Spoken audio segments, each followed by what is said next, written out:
আওয়ামী লীগের এই নিষেধাজ্ঞা কি, এই আইনি পদক্ষেপ কি সঠিক? বর্তমান ম্যান্ডেট পাওয়া সরকার একটা সিদ্ধান্ত নেবে, ভারত নীরব থাকবে না মাথা গলাবে, কোনটা করা উচিত? গোটা দলটাকে নিষিদ্ধ করা, এটা কি কোনো স্বৈরতান্ত্রিক পরিচয় নয়? বিএনপি কে এটা একা করছে? বিএনপি কে ম্যান্ডেট দিয়েছে কারা? বাংলাদেশের সাধারণ মানুষ। যদি ভুল করে পরে বুঝবে। বাংলাদেশের রাজনৈতিক পট পরিবর্তনে একটা বড় বিস্তৃত পরিবর্তন চলে এসেছে। আওয়ামী লীগ দেশ থেকে নিষিদ্ধ, বিএনপি সরকার ক্ষমতায়, এবং সম্প্রতি অধ্যাদেশ জারি করে, যে জারি হয়েছিল ইউনূসের সময়কালে, অন্তর্বর্তী সরকারের সময়কালে, সেইটাকে আইনে পরিণত করার জন্য বিএনপি সরকার আরো বেশি অগ্রসর, আরো বেশি তৎপর। এইভাবে অধ্যাদেশকে আইনে পরিণত করার অর্থ এক প্রকার দাঁড়াচ্ছে আওয়ামী লীগকে নিষিদ্ধ করাটাকে আরো শক্তিশালী করা। এইভাবে আওয়ামী লীগ নিষিদ্ধ করার প্রক্রিয়াটা কি সঠিক? এই সংক্রান্ত বিষয়ে ভারতের মতো প্রতিবেশী দেশের নীরবতা কি সমর্থনযোগ্য? সম্প্রতি কলকাতা থেকে সম্প্রচারিত এক সমাজ মাধ্যমে এই সংক্রান্ত এক বিস্তৃত বিশ্লেষণে বিভিন্ন তথ্য উঠে আসে। ভারত কেন নীরব? নয়াদিল্লি কেন কোনো পদক্ষেপ করছে না? করা কি উচিত ছিল? অন্যান্য প্রতিবেশী দেশ কি কেন চুপ রয়েছে? শেখ হাসিনা নিয়ে ভারত বা অন্য প্রতিবেশী দেশের ভূমিকা কি? এমন হাজারো প্রশ্ন, এমন হাজারো বিশ্লেষণ ওই সমাজ মাধ্যম থেকে প্রশ্ন তোলা হয়েছে। সত্যিই কি ভারত নীরব? দিল্লির এই অবস্থান কি সমর্থনযোগ্য? আওয়ামী লীগের এই নিষেধাজ্ঞা কি, এই আইনি পদক্ষেপ কি সঠিক? এই সাম্প্রতিক বিষয় নিয়ে, এই প্রাসঙ্গিক বিষয় নিয়েই আজকে আমাদের প্রাসঙ্গিক প্রসঙ্গ। রয়েছেন প্রথম কলকাতার ডেপুটি এডিটর পরমাশিস ঘোষ রায়। পরমাশিস, আপনাকে স্বাগত। পরমাশিস, যে কথাটা, যে প্রশ্নটি, যে আলোচনাটি, যে বিতর্কটি বারবার উঠে আসছে, আওয়ামী লীগের মতন একটি জনপ্রিয় বা বিতর্কিত বা দেশের অন্যতম একটি বড় বা দেশের প্রাচীনতম একটি দলের উপর এই নিষেধাজ্ঞা কি সমর্থনযোগ্য? নয়াদিল্লির প্রথম থেকে, যখন অন্তর্বর্তীকালীন সরকার চলছে, তখন নয়াদিল্লির স্পষ্ট মন্তব্য ছিল বা বারবার বলতে চেয়েছে, বোঝাতে চেয়েছে, নির্বাচনে আওয়ামী লীগও যেন অংশ নেয়। কিন্তু সেটা ছিল প্রথম দিকে। পরবর্তীকালে যেন নয়াদিল্লিও তার অবস্থান থেকে কিছুটা সরে আসে। তারা বলতে থাকে বাংলাদেশে একটি সুষ্ঠু নির্বাচন দরকার। কোট অ্যান্ড কোট, আবার বলছি, প্রথমে দিল্লির বক্তব্য ছিল আওয়ামী লীগ সহ সবকটি রাজনৈতিক দল অংশগ্রহণ করুক, বাংলাদেশে নির্বাচন হোক। পরবর্তীকালে নয়াদিল্লি বলতে শুরু করে বাংলাদেশের সুষ্ঠু নির্বাচন হোক, যেভাবেই হোক সুষ্ঠু হোক, গণতান্ত্রিক পদ্ধতিতে ভোটাধিকার দিক মানুষ। এই যে নয়াদিল্লির কথাবার্তার মধ্যে পরিবর্তন, এর মধ্যে কি লুকিয়ে রয়েছে নয়াদিল্লির অবস্থানগত কোনো পরিবর্তন? এ প্রসঙ্গে আমি একটু যোগ করে দিই, ভারতের সঙ্গে, বিশেষ করে কংগ্রেস নেতৃত্বের সঙ্গে আওয়ামী লীগের একটা দীর্ঘকালীন সম্পর্ক আমরা জানি। যখন বঙ্গবন্ধু শেখ মুজিবুর রহমান ছিলেন, পরবর্তীকালে শেখ হাসিনা ছিলেন বা আছেন, তার সঙ্গে কংগ্রেস পরিবারের, বিশেষ করে প্রণব মুখোপাধ্যায়ের সঙ্গে একটা ব্যক্তিগত সম্পর্ক ছিল শেখ হাসিনার। এই সামগ্রিক প্রেক্ষিতে ভারতের এই অবস্থান কি কূটনৈতিকভাবে কোনো বার্তা দেয়? কি বলবেন? তোমাকে এই প্রসঙ্গে কথা তো অবশ্যই বলবো, আমাদের সংলাপ জারি থাকবে। এই প্রসঙ্গ বলার আগে আমি দু একটা কথা বলতে চাই। কিরকম কথা? বাংলাদেশ ভারত থেকে ভৌগোলিকগত অবস্থানগত দিক থেকে আমাদের প্রতিবেশী রাষ্ট্র, একদম নিয়ার। সড়ক পথে আমাদের এখান থেকে ধরো 1000 কেজি পেঁয়াজ আমদানি করলো বাংলাদেশের ব্যবসায়ীরা। ভারত সরকার কি বলে দিতে পারে এই পেঁয়াজ বিরিয়ানিতে খাবেন, শুধু মাছের ঝোলে খাওয়া যাবে না, মাংসে রান্না করা যাবে না? এটা কি ভারত সরকার বলে দিতে পারে? দুর্গাপুজোর সময় আমাদের এখানকার ব্যবসায়ীরা বাংলাদেশ থেকে ইলিশ মাছ আমদানি করে, বাংলাদেশ সরকার কি বলে দিতে পারে যে ইলিশ মাছটা আপনারা ষষ্ঠী সপ্তমী খাবেন, অষ্টমী নবমী খাবেন না? এটা কি বলতে পারে? একদম। আমার বাড়ির পাশে একটা এডুকেশনাল ইনস্টিটিউট রয়েছে, সেই ইনস্টিটিউটে আগুন লেগেছে। আমার আরেক প্রতিবেশী সে আগুন নেবানোর জন্য আমাদেরকে ডাকলো, আমরা সবাই ঝাঁপিয়ে পড়লাম, দমকলে খবর দিলাম, সবাই যে যার বালতি নিয়ে জল ঢাললাম। আমরা ওই ইনস্টিটিউটটা নেভানোর জন্য সবাই ঝাঁপিয়ে পড়েছি। যে ডেকেছিল তার ডাকে সবাই সাড়া দিয়েছে, কিন্তু সে না ডাকলে কি আমরা আগুন নেভাতাম না? সে আগে দেখেছে বাংলাদেশের মুক্তিযুদ্ধ, গোটা বাংলাদেশের আপামর বাংলাদেশিদের লড়াই। অবশ্যই প্রথম সারিতে এগিয়েছিল আওয়ামী লীগ, কিন্তু ভারত সরকার কি শুধু আওয়ামী লীগের ডাকে সাড়া দিয়েছিল? অবশ্যই সে ধন্যবাদার্হ হয়, তাকে সবাই বলে যে হ্যাঁ, ও নেতৃত্ব দিয়েছে। নেতৃত্ব, কেউ একজন নেতৃত্ব দেয়, কিন্তু সকলকে নিয়ে দেয়।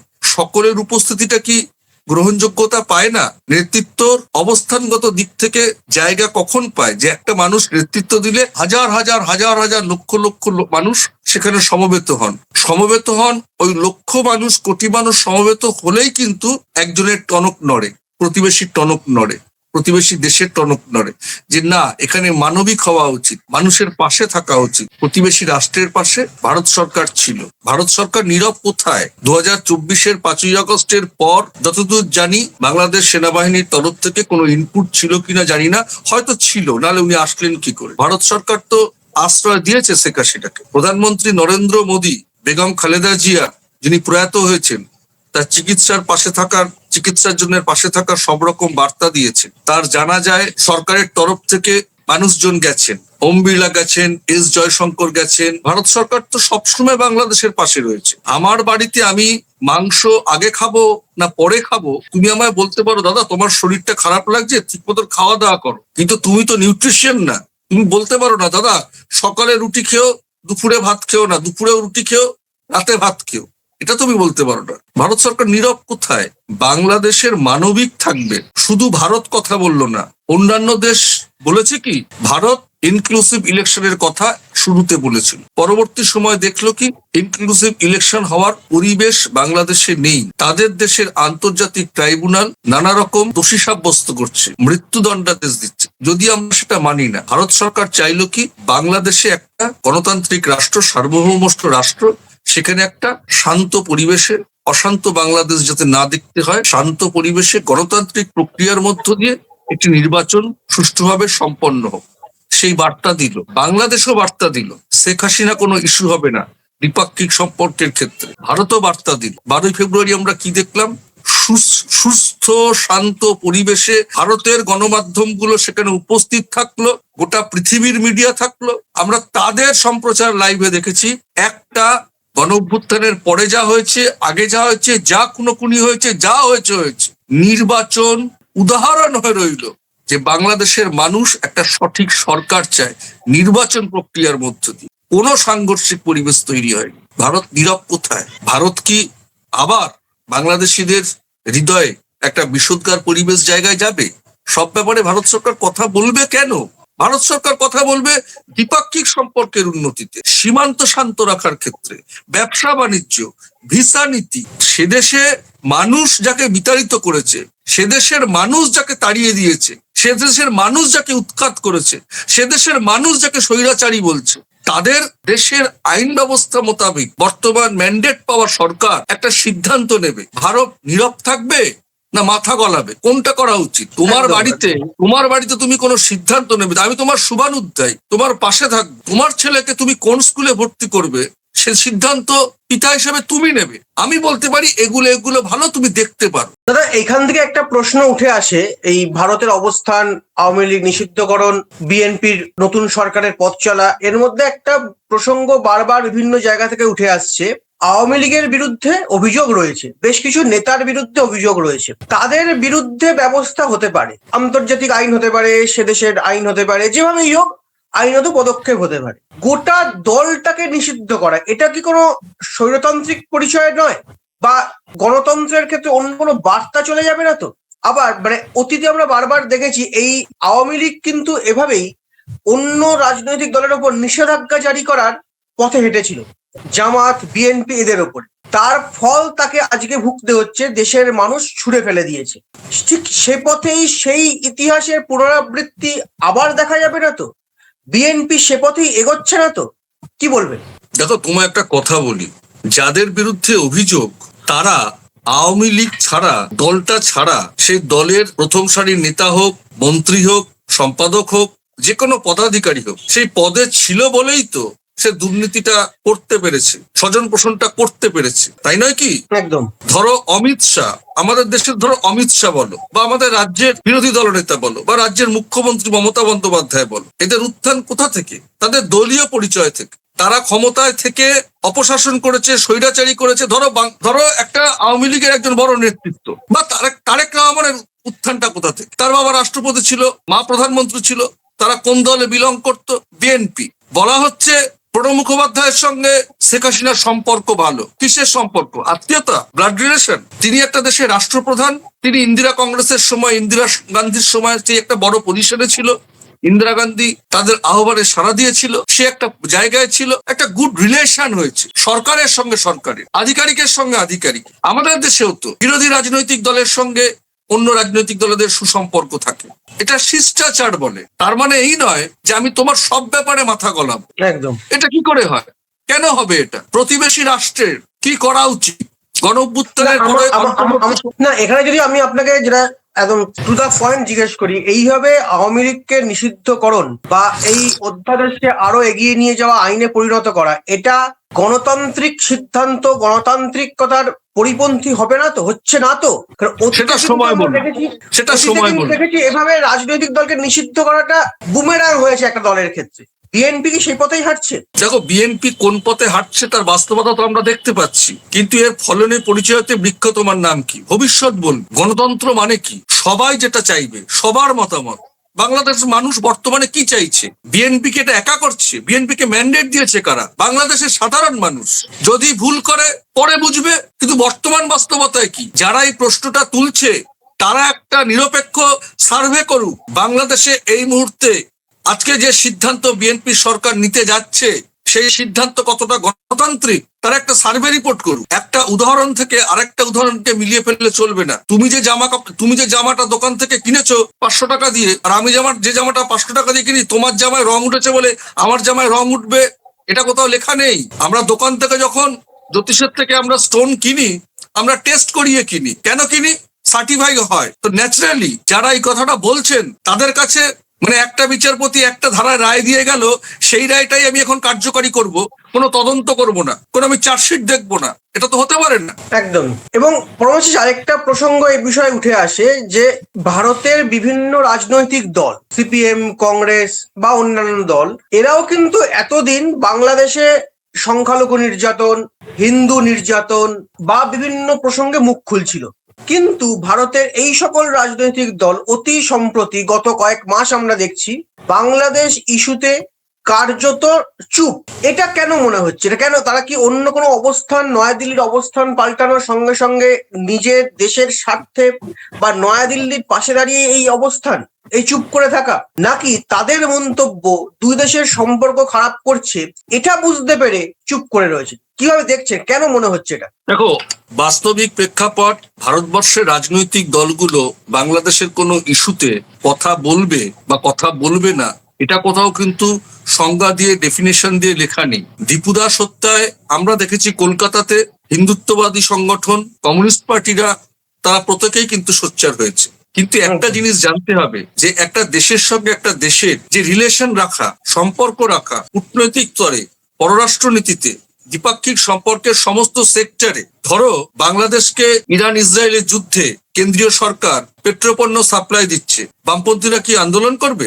কংগ্রেসীরা আন্দোলন করবে? এটা একটা দেশের সঙ্গে একটা দেশের সিদ্ধান্ত, পরিবেশ, পররাষ্ট্রনীতি, সম্পর্ক, দ্বিপাক্ষিক সম্পর্ককে বজায় রাখতে বাস্তবিক যে কার্যকারিতাগুলো করা উচিত সেগুলো কেন্দ্রের সরকার করবে। সেটাকে সবাই মান্যতা দেয়। মান্যতা দেয় কেন?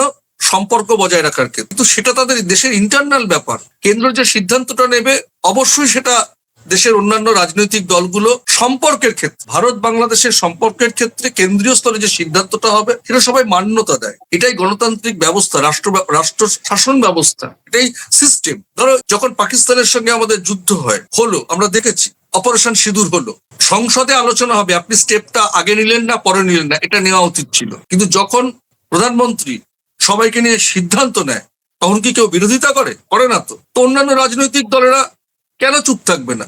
এটাই তো গণতন্ত্র। একটা জায়গায় গিয়ে তো তোমাকে কাউকে একটা নেতৃত্ব মানতে হবে। আমরা ধরো কংগ্রেসের কোনো লোককে যদি জিজ্ঞেস করা হয়, ধরো রাহুল গান্ধীকে যদি এখন জিজ্ঞেস করা হয় ভারতবর্ষের এই মুহূর্তে প্রধানমন্ত্রীর নাম কি, উনি তখন কি বলবেন? সম্মানীয় প্রধানমন্ত্রীর নাম নরেন্দ্র মোদী। সে তো বলতে বাধ্য হবে, সংসদে তার বিরোধিতা করবে। তো বাংলাদেশের ইন্টারনাল ইস্যুতে পশ্চিমবঙ্গের বা ভারতের অন্যান্য রাজনৈতিক দলগুলো কেন কথা বলবে? যদি মানবিকতার ক্ষেত্রে কোনো ক্ষুণ্ণ হয়, মানবিক পরিবেশ নষ্ট হয়, তখন সোচ্চার হবে, তখন কেন্দ্রীয় স্তরে ভারত সরকার সিদ্ধান্ত নিয়ে কোনো একটা আমাদের বিদেশ মন্ত্রক কথা বলবে। কিন্তু পরবর্তী একটা বিষয় তো আমাদের মানতেই হবে, প্রতিবেশী দেশে বা প্রতিবেশীর ঘরে যদি কোনো রাজনৈতিক অস্থিরতা চলে, তার আজ কিন্তু তার পাশের দেশের এসেও পড়ে। এটাই অবশ্যই। নিয়ম, এটাই হয়ে থাকে। তা বাংলাদেশের যদি কোনো মূল্যবোধ, গণতান্ত্রিক কোনো পদ্ধতির কোনো অব্যবস্থা চোখে পড়ে, সেখানে প্রতিবেশী দেশের নীরবতা কি আরো পরিস্থিতি জটিল করে দেবে না? আমার তো মনে হয়নি যে বাংলাদেশের গণ অভ্যুত্থানের পর ভারত বাংলাদেশি ইস্যুতে কোনো একটা জায়গায় নীরব ছিল। আমরাই প্রথম কলকাতায় বহু সময় আমাদের এই প্রাসঙ্গিক প্রসঙ্গে অনেক সংলাপ তুলে ধরেছি। বাংলাদেশের বিদেশ মন্ত্রক, তৎকালীন অন্তর্বর্তী সরকারের পররাষ্ট্র উপদেষ্টা তৌহিদ হোসেন অনেক মন্তব্য দিয়েছেন, অনেক কথা বলেছেন, পাল্টা কথা এখান থেকেও হয়েছে। অনেক সময় ভারত সরকারের বিদেশ মন্ত্রক চুপ থেকেছে। এই চুপ থাকাটাই একটা বক্তব্য, নীরবতা একটা সম্মতির লক্ষণ। সেই পরিস্থিতির সময় আমরা দেখেছি অনেক বিষোদ্গার পরিবেশ তৈরি হয়েছে, অনেক কথন হয়েছে, অনেক সংলাপ উঠে এসেছে, আবার পাল্টা বক্তব্যের এগেনস্টে পাল্টা বক্তব্য এসেছে। কিন্তু ভারত বাংলাদেশের সম্পর্ক বর্তমান বাস্তবতায় কোন জায়গায় আছে এটা আমরা সকলেই এখন এই মুহূর্তে অনুধাবন করছি। বাংলাদেশের অন্তর্বর্তী সরকারের সময়কালে বা গণ অভ্যুত্থানের পরে আমাদের কি আজ পড়েনি? আমরাই সংলাপে তুলে নিয়ে এসেছি। নিউ মার্কেটের জামা কাপড়, খাবারের দোকান জামা কাপড়ের দোকানে পরিণত হয়েছে। আমরাই দীর্ঘ সময় আলোচনায় তুলে নিয়ে এসেছি যে কলকাতার Marquis street, Sudder street, Mirza Ghalib street, Dharmatala, New Market এক কথায় শ্মশানে পরিণত হয়েছে। শ্মশান কথাটা বললাম কেন? আমরাও বর্ডারে গেছি, আমাদের ভারত বাংলাদেশ যে সীমান্ত, পেট্রাপোল বেনাপোল সীমান্ত, সেখানে দিনে অন্তত 200 টোটো চলে, 10টা টোটোও আমরা দেখতে পাই। সেখানকার পঞ্চায়েত প্রধান আমাদের বলেছে, দাদা ব্যবসা শ্মশানে পরিণত হয়েছে। অবশ্যই আজ পড়েছে, সেটা কেন্দ্রের সরকার অনুধাবন করেছে। সেই জন্য ধীরে ধীরে ধীরে ধীরে ধীরে ধীরে ব্যবসা বাণিজ্য, ইতিমধ্যেই এস জয়শঙ্করের সঙ্গে পররাষ্ট্রমন্ত্রী খলিলুর রহমানের কথা হয়েছে, বিজনেস ভিসা এবং মেডিকেল ভিসা দ্রুত আরো বেশি দেওয়া হবে। পশ্চিমবঙ্গে নির্বাচন, আসামে নির্বাচন সম্পন্ন হয়েছে, পশ্চিমবঙ্গ সহ দেশের 5টা রাজ্যে নির্বাচন। তুমি জানো আসাম, পশ্চিমবঙ্গ অবশ্যই ভারত বাংলাদেশ লাগোয়া দুটি রাজ্য। নির্বাচন আমাদের এখানে সম্পন্ন হয়ে যাবে 23 এবং 29 এপ্রিল, 4ঠা মে রেজাল্ট, হয়তো 10ই মের পর থেকে একটা স্বাভাবিক পরিস্থিতি তৈরি হবে। আমরা এই আশা ব্যক্ত করছি কেন, এই সংলাপটা দিচ্ছি কেন, এই কথাটা বলছি কেন? আমরা খোঁজ খবর নিয়েছি, নিউ মার্কেটের দিকে আমরা গেছি, সেখানকার ব্যবসায়ীদের, মানি এক্সচেঞ্জার, হোটেল, ট্রাভেলার সকলের সঙ্গে কথা বলেছি। তারা এফেক্টেড এবং তারা কিন্তু আশাবাদ ব্যক্ত করেছেন যে পররাষ্ট্রমন্ত্রী এবং ভারতের বিদেশ মন্ত্রীর যে বৈঠক, সেই বৈঠকে তারা আশাবাদ ব্যক্ত করেছেন তাদের হয়তো সুদিন ফিরতে চলেছে। অবশ্যই এফেক্ট পড়ে। এফেক্ট পড়া মানে নেই ভারতবর্ষের অন্যান্য রাজনৈতিক দল বাংলাদেশের যে কোনো ইস্যুতে কথা বলবে। ইস্যুতে কথা বলবে কে? বিদেশ মন্ত্রক, দিল্লি, নয়াদিল্লি। সেটা নিয়ে আলোচনা কোথায় হবে? সংসদে। সবাই কথা বলবে। একদমই বড়মাসিস, আমাদেরও নজর থাকবে দুই দেশের সম্পর্ক যাতে আরো মজবুত হয়, আরো সুদৃঢ়ভাবে এগিয়ে চলে। ভারত সরকারের অবস্থান এখন শুধুমাত্র একটাই, যাতে বাংলাদেশ ভারত সম্পর্ক ভালো হয়। এই ভালো করার জন্য, এই সুমধুর করার জন্য যা যা করতে হয় সেদিকেই তাকিয়ে রয়েছে নয়াদিল্লি, এবং বাংলাদেশও একই রকম ভাবে ইতিবাচক পদক্ষেপ করে চলেছে। আমরা প্রথম কলকাতার তরফ থেকেও এই কথাই বারবার বলে চলেছি, যাতে দুদেশের সম্পর্ক, দুদেশের মানুষের সম্পর্ক আরো ভালো হয়। আগামী দিনেও বলবো, ভবিষ্যতেও বলবো, যে কোনো অন্যায়ের বিরুদ্ধে আবারও আমরা গর্জে উঠবো। আজ এ পর্যন্তই। আমাদের মতামত, আমাদের পর্যালোচনা, আমাদের আজকের আলোচনা কেমন আপনাদের লাগলো, আপনাদের বিরুদ্ধ মত বা পাশে থাকার মত বা পাশে আছেন কিনা, আপনাদের সহমত সবকিছুই লিখে জানান আমাদের কমেন্ট বক্সে। আজ এ পর্যন্তই। নমস্কার। নমস্কার।